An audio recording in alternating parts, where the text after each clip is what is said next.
Maintenant, on va aller parler au directeur de l'éducation du consortium Centre Jules Léger, Jean-François Boulanger. Bonjour, M. Boulanger. Bonjour Sylvain, ça va bien ce matin? Ça va très bien. Et vous, justement, l'année dernière, ça a été quand même une année très importante. Et puis, il y a eu beaucoup de changements. Et ça a été une année remplie de défis, bien sûr, avec la pandémie. Mais comme à toutes les années, au consortium, il y a des défis. Absolument. Puis, la semaine dernière, j'ai réussi à remettre mon deuxième rapport annuel. Donc, un honneur et à la fois un privilège de pouvoir travailler pour le consortium. Tu as parlé d'une année remplie de défis avec la pandémie, mais je vais te dire que, en toute honnêteté, l'équipe ici a relevé les défis avec brio. On a mis en place plein de nouvelles initiations. Puis, on était en innovation, croyez-le ou non. Donc, bravo à toute l'équipe. Et ces innovations, on peut parler de quoi? Qu'est-ce qui s'est passé au niveau de changement? On parle de changements importants. Ça s'est concrétisé comment? Oui, écoutez, dans notre deuxième année de notre planification stratégique, donc on a trois piliers, si on veut, offre de services spécialisés et adaptés, équipe engagée et expertise accessible, et positionnement stratégique et durable. Et puis, je dirais que dans nos initiatives, là, puis dans mon rapport, j'en ai mentionné quelques-unes seulement parce que sinon, on aurait resté là longtemps. Mais entre autres, on a organisé un symposium l'an passé, au mois de mai. C'était notre tout premier symposium. C'est un symposium qui était en virtuel. On a eu au-dessus de 340 participants des quatre coins de l'Ontario, même de l'extérieur de l'Ontario, puis autant des parents que des professionnels de l'éducation. D'ailleurs, on répète notre symposium cette année à la fin février.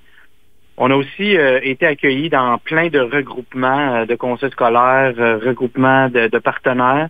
Donc ça a été vraiment une belle réussite pour le CCJL. Un autre aspect que j'ai tenu à mentionner, c'est que l'an passé, notre équipe ici à la cuisine a servi au-delà de 3000 repas aux élèves et aux membres, 30 000, je devrais dire, repas aux élèves et aux membres du personnel. On a créé des nouveaux postes afin de répondre aux besoins. D'ailleurs, on avait créé notre tout premier, vous avez eu quelqu'un en ondes aussi qui est allé en parler, notre programme de cécité qui était vu le jour pour la première fois en 20 ans. On a offert des cours de l'ESQ pour les membres du personnel. On a développé une nouvelle trousse intello émotive. D'ailleurs, Catherine Saint-Amand-Guitard, qui était aussi sur vos ondes, qui s'est mérité le prix IDELO, offert par TFO. On a aussi, par le biais des services consultatifs, répondu à au-delà de 1000 interventions partout en province, les besoins des élèves.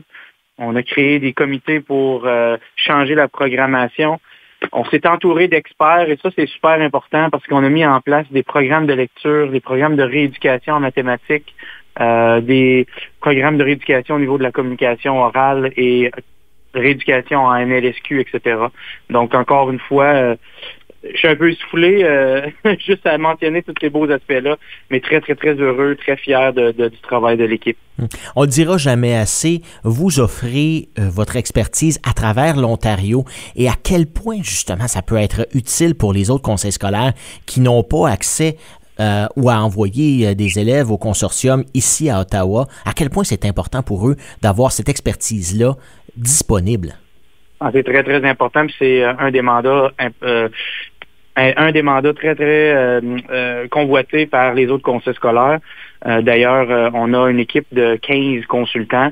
Donc, leur travail à eux, c'est vraiment faire le tour de la province puis répondre aux besoins des conseils scolaires en lien avec les élèves qui ont des besoins particuliers en salle de classe. Et oui, on offre un service ici à Ottawa, mais je le répète, c'est un service provincial.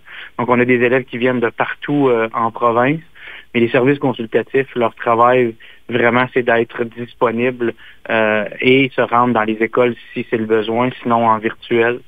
Puis justement, on a décidé d'offrir cette année pour la toute première fois une consultante au niveau des troubles d'apprentissage qui se rend dans les écoles, qui donne des formations, qui soutient les membres du personnel. Donc ça, je pense que c'est très apprécié par les conseils scolaires. Oui, j'imagine.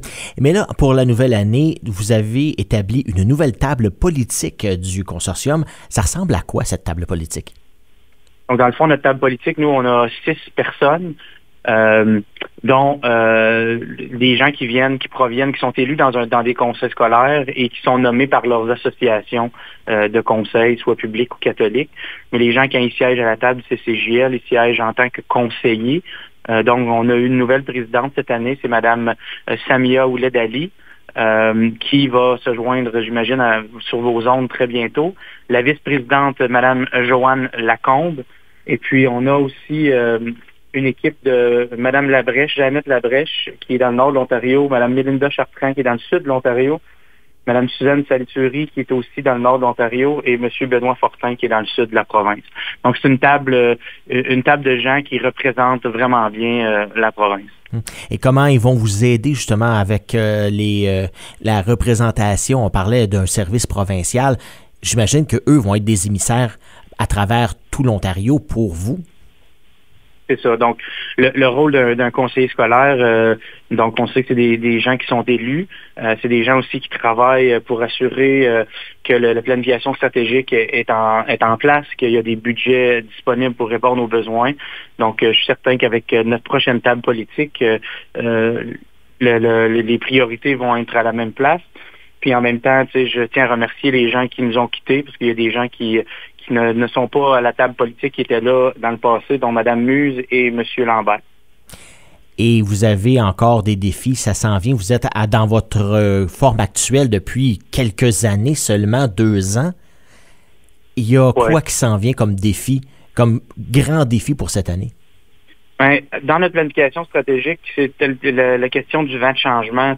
C'est aussi, on a travaillé très fort, l'équipe administrative, dans les dernières années pour s'assurer de mettre en place un modèle de gouvernance qui était solide, qui était compris, mais aussi toute la structure qui encadre nos politiques, dont des directives administratives, et tout ça. Donc, c'est certain qu'il y a des défis qui s'en viennent.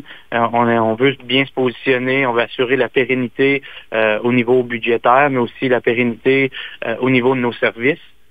Puis on le sait qu'on veut continuer à développer l'expertise de l'équipe, mais l'expertise et bâtir la capacité sur le terrain. Donc ça, c'est les prochains grands défis qui s'en viennent pour le CCJL. Merci beaucoup, M. Jean-François Boulanger, directeur de l'éducation du CCJL.